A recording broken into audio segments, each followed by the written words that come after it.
Eco Money on Money FM 89.3. You're listening to Eco Money on Money FM 89.3 with me, Rachel Kelly. Now, sustainability may be a top business priority, but would it surprise you to know that only 6% of business leaders report that the organization has completed at least one round of sustainability implementation? Nevertheless, a positive outlook remains as nearly 3/4 of business leaders share that their organization will begin its sustainability journey within the next 5 years or more. This is all according to the latest NTUC LearningHub Sustainability for Business Resilience Report 2024. The thing is, there seems to be a gap between management and employee expectations, according to this report. Well, to find out more and to get other key findings, we're joined now by Mr. Chye, who's the head of sustainability at NTUC LearningHub.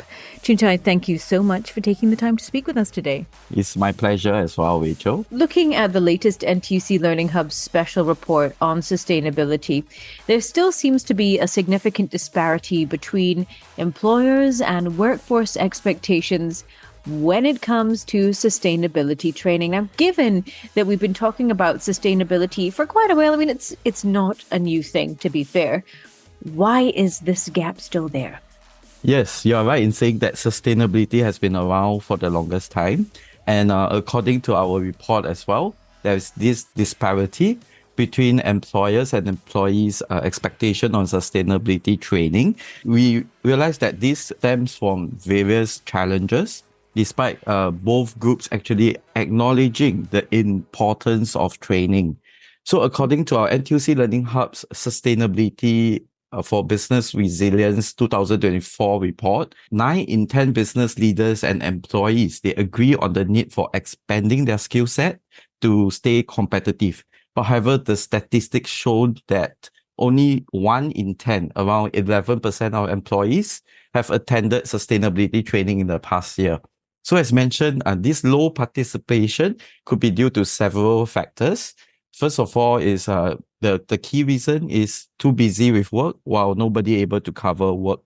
So nearly half of the business leaders and the employees mentioned that they are shared the same concern. They are too busy with work to attend training. And we realized that 28% actually articulated that there's no one to cover them while they are away for training as well. That's the first reason. The second could be due to budget constraint as well, budget consideration. 36% of business leaders mentioned that there is insufficient budget for training programs, and 29% of employees said that the training programs are not fully funded by their companies as well. So then let's move on to the third concern. The third concern is finding the right courses. So identifying the right courses is also a common problem. So 39% realize of business leaders found difficulty because when we talk about different industry recognition, different roles, different green skills, there is really a challenge to articulate or to shortlist the right set of courses. And last but not least, I just wanted to highlight that there's also a resistance as well as uncertainty about courses and skills. So 35% of our business leaders say that there are resistance to change among the employees. And from the employee perspective, they shared that 28% of employees actually mentioned that they were very uncertain about their skills gap as well as to what to pursue in the area of sustainability. That's fascinating. And I just want to rewind before we get into the right kind of courses and how to identify the right kind of courses. I just want to rewind to what you mentioned about time, because we've all been there. We've all been told that we need to go for training. We have certain amount of training hours that need to be completed within a year, or, our boss sends us for training. Often when we're in a training, work still needs to get done. Things still need to be completed.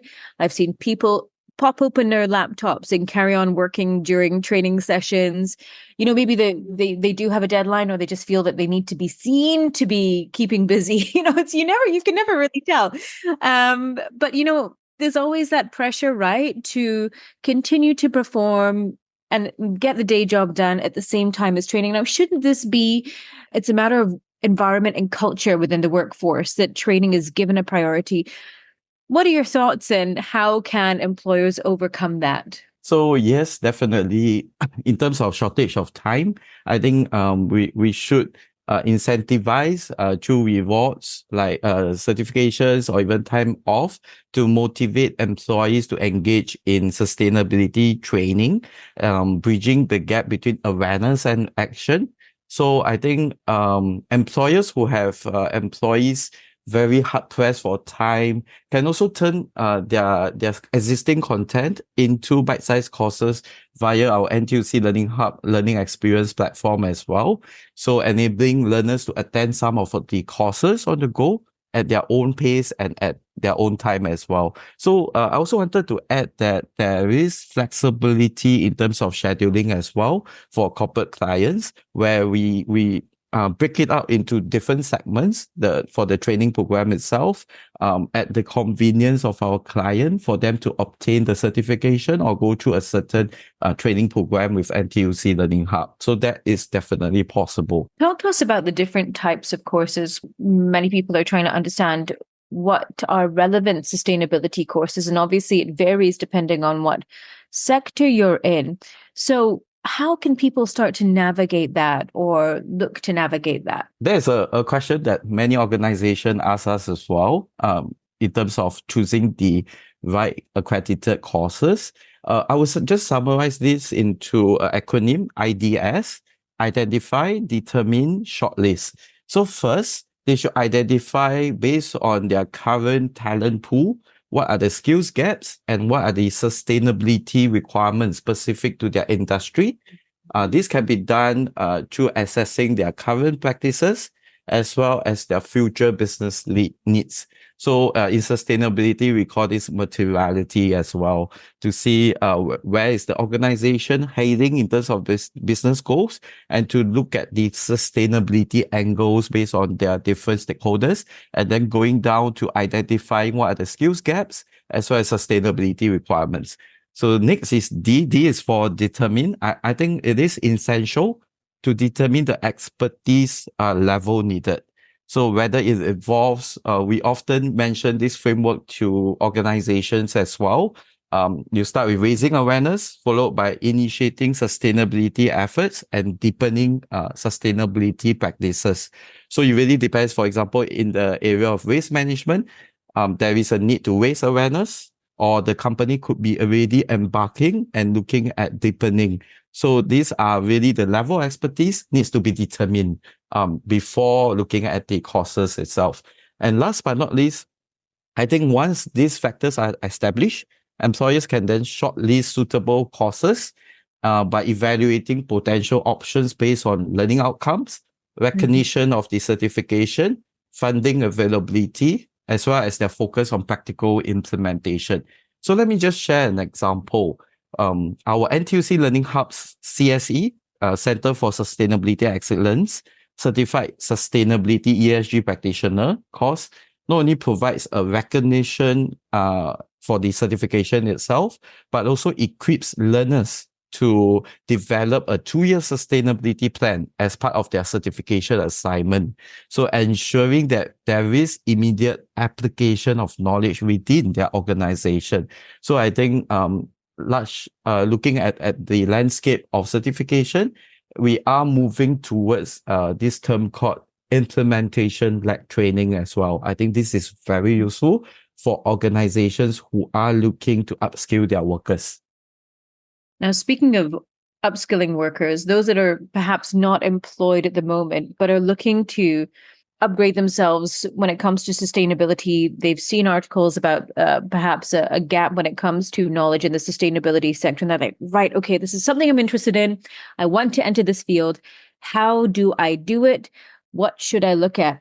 Maybe you could share with us what are some of the in-demand areas and how courses might fit in with those and help those that are looking to get employed upskill themselves in those particular hot sectors of sustainability, so to speak. Yes, that's also an important question, especially for job seekers itself. I will cover the topic. I'll push the question more from the angle of certification. So sustainability certification. So from our report itself, there is about 75% of business leaders recognize the importance of sustainability certification. So we feel that job seekers should then prioritize obtaining relevant qualification to enhance their employability in this rapidly evolving market. So in fact, from the employee perspective, 2 out of 3 also felt that it is important for them to obtain certification in sustainability. So there is also another insight that we gathered. Approximately 80% of the leaders agree that certification are necessary to meet industry standards, given the increased focus on ESG performance. So job seekers can focus on key training areas, such as these areas are identified by business leaders, such as employee health and well-being, sustainability strategy development, sustainable procurement, climate change, and carbon footprint reduction. So I think notably, we also had this insight that over 80% of business leaders are likely to hire candidates outside of sustainability industry if they hold certification as well. So given that the new talent, hiring of new talent is seen as crucial for advancing sustainability goals, I think obtaining sustainability certification in these areas will definitely significantly increase or enhance a job seeker's attractiveness and relevancy in the green economy. Chye, looking forward though, what are some of the key trends you see when it comes to sustainability in the workforce, and how should employers start to position and prepare themselves going forward? Obviously, everyone's talking about global certifications when it comes to corporates. What do companies need to do? How can they prepare and perhaps look at their training plan for the coming year? So we do see 3 trends that will shape the future of sustainability in workforce. The first one is ESG reporting. We often mention that ESG reporting is like your big exams, your GCE O levels, your A levels, because you have to have sustainable practices in order to report on sustainability. So in this landscape, this will remain essential, ESG reporting, for enhancing transparency and communication regarding sustainability efforts. So enabling organizations to reevaluate their progress as well as to attract investors. So we do expect a lot of developments in the reporting frameworks and standards, be it ISSB, GRI, SASB, and so on. So that's the first area. The second area that employers should look at is AI and technology. These tools are accelerating the green transition, especially in energy, waste, and water management. So this enables organizations to tap on technology to implement sustainable practices more efficiently and effectively. Last but not least, the third trend we do recognize, looking at the global landscape, especially in Singapore as well, is sustainability coaching. So as companies build internal sustainability capabilities, there will be a heightened focus on cultivating a sustainability-oriented culture. For example, you bring in all the best guys in sustainability. How do we then build a culture around sustainability? How do we handle things like conflict resolution and ensuring that our sustainable practices are effectively integrated across all functions, emphasizing both on collaboration as well as impact as well. I think this is the third trend that is up and coming. So we also do see that at NTUC LearningHub, our vision for sustainability training is encapsulated in the idea of every worker, a greener worker, every job, a greener job, and every company, a greener company. So we see that just like digitalization has transformed many industries and companies, the greening of the workforce is also critical. So in the next 1 to 5 years, we anticipate existing roles that will adapt to incorporate sustainability, such as your facility managers. They will become green facilities managers. Your finance executive might also transit into green finance executives as well. So we also do see new roles up and coming. Perhaps your sustainability manager, in some companies is already quite common. Your renewable energy technician, sustainable supply chain analyst, and even circular economy specialists as well, as we know that the the potential of circularity is huge globally. So ultimately, sustainability awareness will definitely become a basis for, in all roles, and all organizations will prioritize sustainable practices, making it essential for employees to possess this baseline understanding of sustainability principles. Wonderful. That's great to hear. Choon, thank you so much for taking the time to speak with me today. Thank you, Rachel. We've been speaking with Mr. Choon, who's the Sustainability Head at NTUC Learning Hub, here on Eco Money, Money FM 89.3. I'm Rachel Kelly, and I'll be back with you next week for more eco news and views.